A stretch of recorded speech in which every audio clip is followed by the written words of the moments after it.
your week. If you're anything like me, you've probably got a long list of things to do. And if you're a woman, of course, that probably puts the list from everyone and everything else first. So husbands, kids, aging parents, work, and school. We both know that that's absolutely true. You may not take the time to make sure that you stay healthy. So RTV6 reporter Stacia Matthews has been checking the lists for you, and she has those doctor's recommendations. Maybe you're getting these tests already. Maybe you need to add a few more, or maybe you need to start from scratch. Today, a look at what you should be doing in your 20s. If you're older, did you do it right? Tiara Thomas enjoys planning the food and fun for an evening with friends.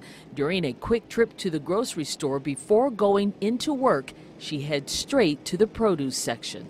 Fast food is obviously a lot more convenient, so I don't eat it as much as I should, but I try. The recent college graduate prides herself for eating well and staying active, but admits she could do better about visiting the doctor. I feel like I'm healthy. I feel like, I do take good care of myself. It's probably something that I put on the back burner a little bit more than I put other things on there, but I do think it's important, and I probably should do it really soon, sooner than later before something happens. At 23, Tiara has outgrown her pediatrician and hasn't found a new doctor yet. As far as, the annual exams or things my age, I'm really kind of clueless to that. In their 20s, women need to start thinking of getting their pap smear. We start getting pap smears at age 21.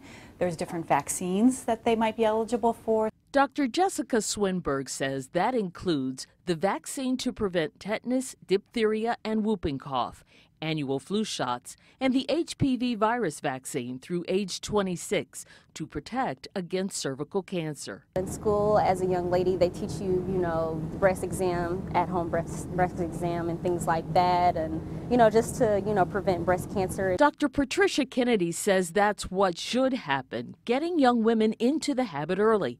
She's a breast surgeon with IU Health North. It is because they have their whole life ahead of them that they should get to know what their normal breast exam is and pay attention if there's changes. As Tiara heads into work, she has a better clue about what to do and is already making plans to see a doctor. I'm definitely going to make that a priority, and maybe possibly a New Year's resolution, as I start off the new year to, find a physician, get my annual exams, make sure I'm going frequently, and just take care of myself a lot better and obviously make those healthy choices. It's important. Doctors say pay special attention to your weight in your 20s. It's easier to lose a little when you're younger than a lot when you're older. Also, get a blood test for baseline levels. Stacia Matthews, RTV6. All really good advice. So here's a recap of the suggested checkups: breast exam and pap smear immunizations, including the flu shot and HPV, along with tetanus, diphtheria, and whooping cough, a blood profile, and weight checks. Your 20s are all about establishing those good habits.